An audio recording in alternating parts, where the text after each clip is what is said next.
지난 7월 27일 남북 연락 채널이 복원됐다는 소식은 전 세계의 주요 이슈로 떠올랐고 연락 채널에 이어서 남북 정상 간의 대화 및 미북 회담 재개 그리고 한반도 비핵화談判으로 이어지는 것은 아닐지 주목하게 됩니다.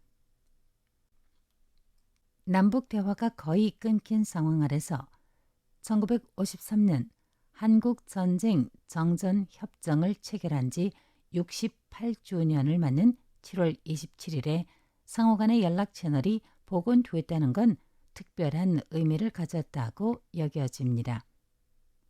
드디어 남북 간이 다시 평화의 길로 향하기 위해서 대화의 문을 열었다고 기대할 수 있기 때문입니다. 이번 남북 통신 연락선의 복원은 유엔에서도 환영을 표하며 남북 간의 평화와 한반도의 비핵화가 조속히 실현되기를 희망한다고 밝힌 바 있습니다. 유엔 사무총장 부대변인 반 하크는 사무총장은 남북한이 오늘 7월 27일 선포한 판문점 남북 직통 연락실의 소통 창구가 회복됐고 통신선이 복원된 데 대해서 환영을 표한다며 관계 개선과 영구적인 평화 달성 및 검증 가능한 한반도 비핵화가 실현될 수 있도록 전폭적으로 지지하겠다고 밝혔습니다. 남북 통신선이 400여일 만에 복원된다는 소식에 앞서서 지난 7월 22일 미국 국무부 부장관 웬디 셔먼이 한국을 방문했었습니다. 당시 문재인 대통령을 예방하고 외교부 장관, 통일부 장관과도 회동을 했습니다. 그러면서 미국이 북한과 대화를 재개하고자 하는 의지를 표명했던 바 있습니다. 작년 6월에 끊긴 통신선이 복원될 수 있는 데에는 남북한의 모종의 협상이 진행됐을 가능성을 배제할 수는 없을 것입니다. 북한의 태도는 늘 주도권을 장악하고자 하며 강경했는데 그래서 이번에 연락 채널이 복원되는 과정에서 아무것도 원하지 않았을 것이라고는 생각하지 않습니다. 북한 지도부에게 위협이 되는 국내 문제가 분명 존재할 것인데 이 중에 경제 문제와 코로나19의 위협이 가장 클 것으로 사료됩니다. 북한 국무위원장 김정은은 작년에 태풍으로 인한 농작물 손실로 식량난을 겪고 있음을 밝혔던 바 있습니다. 식량난은 국가의 아주 큰 도전 과제입니다.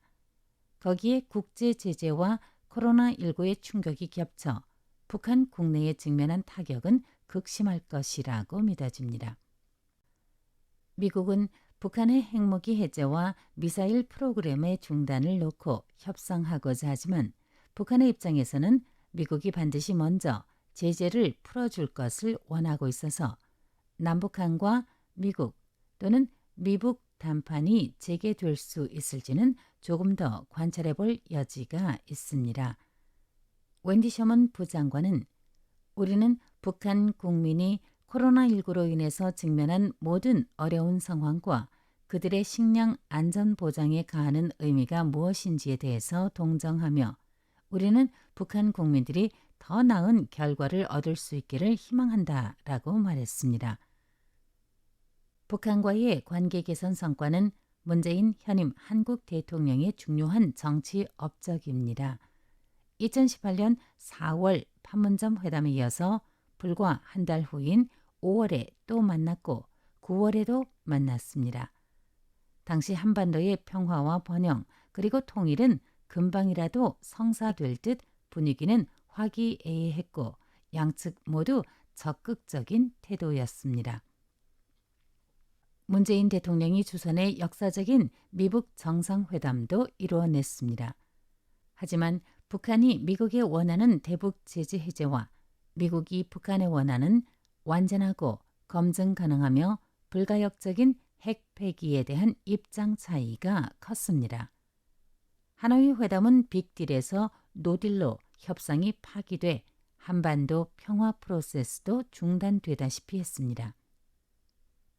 남북한 고위층 또는 정상회담이 곧 이루어질 수 있는지, 한반도 비핵화談判은 언제 재개될 수 있는지, 북한의 식량난은 어느 정도로 평양 당국을 위협했는지, 북한 내 코로나19의 실질적인 현황은 어떠한지, 게다가 최근 폭우로 인한 홍수로 농경지가 침수로 엄청난 피해를 입어 식량난은 더 심각해질 것으로 우려되는 등등 이 모든 상황은 계속해서 관찰하며 확인해야 할 과제입니다.